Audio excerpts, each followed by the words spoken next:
मेरे प्यारे साथियों, वाहिगुरु जी का खालसा, वाहिगुरु जी की फतेह। परसों हमने राग देव गधारी के अंदर साहिब श्री गुरु गोविंद सिंह जी महाराज की पावन रचना शब्द हजारे पातशाही 10वीं का एक शब्द आरंभ किया। प्रारंभ में गुरु महाराज ने यह फरमान किया कि उस परमात्मा के बिना और किसी को भी जो उसकी कृत है, जो उसका बनाया हुआ है, उसको परमात्मा करके नहीं मानना। अर्थात जो कृत है वह परमात्मा नहीं है, जो क्रिएशन है वह परमात्मा नहीं है, जो क्रिएटर है जिसने बनाया वह परमात्मा है। ऐसी विचार की आरंभता परसों शब्द में की गई। आज उसी शब्द को हम आगे बढ़ाते हुए आज गुरुदेव जी महाराज क्या फरमान कर रहे हैं, आओ हम सीधे शब्द से जुड़ें। आगे शब्द इस प्रकार है, कहा भयो जो अत हित चितकर बहु विधि सिला पुजाई। क्या हो गया जो बहुत सारे लोग अत हित चित कर, चित का अर्थ है मन में, हित का अर्थ है बड़े प्रेम से। कई लोग बड़े प्रेम से अपने मन में हित करके, अपने चित्त में हित करके बहुविध शिला पुजाई, अनेकों प्रकारों से, शिला का अर्थ है पत्थर अर्थात मूर्ति। बहुत सारे लोग बड़े प्यार से पत्थर की पूजा करते हैं, मूर्ति की पूजा करते हैं। गुरुदेव जी कथन करते हैं कि कहाँ पे हो, लेकिन ऐसा करने से क्या होता है, अर्थात ऐसा करने से कुछ नहीं होता, क्योंकि आगे गुरुदेव जी कथन करते हैं, पान थकियो पाहन के परसद कच कर सिद्ध न आई। जो पान का अर्थ है हमारे जो हाथ है, थकियो थक गए, जो पूजा अर्चना कर रहे हैं, जो मूर्ति को अभिषेक चढ़ा रहे हैं और जो मूर्ति की पूजा में, पूजा के विधि में जो क्रियाकलाप कर रहे हैं, वह करते करते हमारे हाथ थक गए हैं, जिज्ञासु के हाथ थक गए हैं।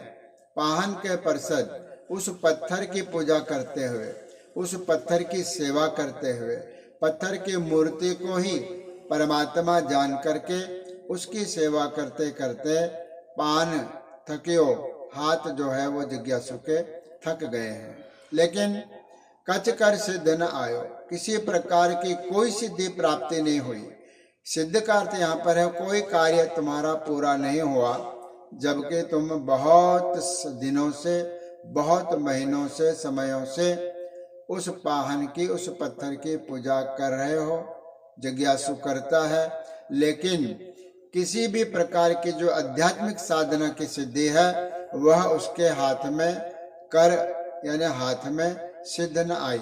उसकी जो पूर्णता है वह पूर्णता उसके हाथ में नहीं आई। आगे सतगुरु सच्चे पातशाह कथन करते हैं, अक्षत धूप दीप अर्पत है, पाहन कछु ना खाए।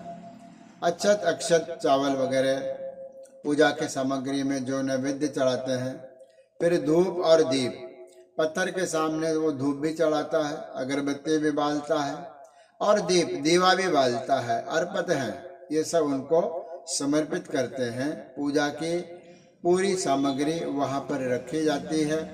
लेकिन गुरु महाराज कथन करते हैं, पाहन कछु न खाए हैं, वह पत्थर के मूर्ति के समक्ष जो तू ये सब कुछ रख रहा है, वो नैवेद्य चढ़ा रहा है, वो परमात्मा नहीं खाता। वह पाहन, पाहन का अर्थ है वो जो पत्थर की मूर्ति को तू परमात्मा समझ के जो चढ़ा रहा है, वो पत्थर कछु ना खाए हैं, कुछ भी नहीं खाने वाला है। पत्थर की मूर्ति के सामने कुछ भी रख दो, वो मूर्ति नहीं खाती। उस मूर्ति को बहाना बना के व्यक्ति ही खाता है, पुजारी ही खाता है, दूसरा ही खाता है।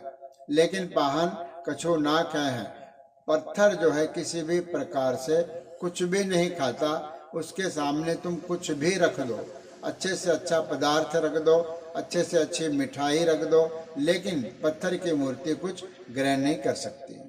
आगे गुरुदेव जी कथन करते हैं, तामे कहाँ सिद्ध है रे जड़, तो है कछु बर दय। उस पत्थर में कोई सिद्धि नहीं है, तामे का अर्थ है उस पत्थर की मूर्ति में कहाँ सिद्ध है, कोई सिद्धि नहीं है इसका अर्थ।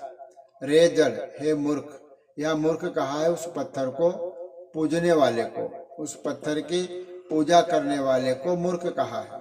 गुरुदेव जी कथन करते हैं कि तामे कहाँ सिद्ध है रे जड़, ऐ मूर्ख उसमें कोई सिद्धि नहीं है जो तुझे तेरी बात सुन के, तेरी प्रार्थना सुन करके वह कोई प्रतिक्रिया दे। तोहे कछु बर दे है, वह तुझे, तोहे का अर्थ है तुझे, वह तुझे कोई भी बर दे है, वरदान नहीं दे सकती। वह पत्थर की मूर्ति तेरा कोई कार्य संवार नहीं सकती, तेरा नैवेद्य खा नहीं सकती, तेरी भावना पहचान नहीं सकती। इसलिए ऐसी जो कृत्य है, क्योंकि मूर्ति कृत्य है, उस कृत्य को, उस मूर्ति को तू भगवान जान करके जो पूजा कर रहा है वह व्यर्थ है। पत्थर नहीं कुछ खाता है, पत्थर ना बोलता है, ना पत्थर को भोग लगाया जा सकता है। सीधे सीधे शब्दों में मूर्ति पूजा का गुरुदेव जी महाराज खंडन कर रहे हैं। गुरसिखों को मूर्ति नहीं पूजनी चाहिए, पत्थर को नहीं मानना चाहिए, नैवेद्य नहीं चढ़ाना चाहिए। यह सब कुछ उस निर्गुण परमात्मा के प्रति हमें समर्पण करना चाहिए। 2 बंद यहाँ पर हो गए हैं, एक बंद रहता है जिसके विचार हम परसों करेंगे। आज इतना ही, धन्यवाद। गुरु रखा।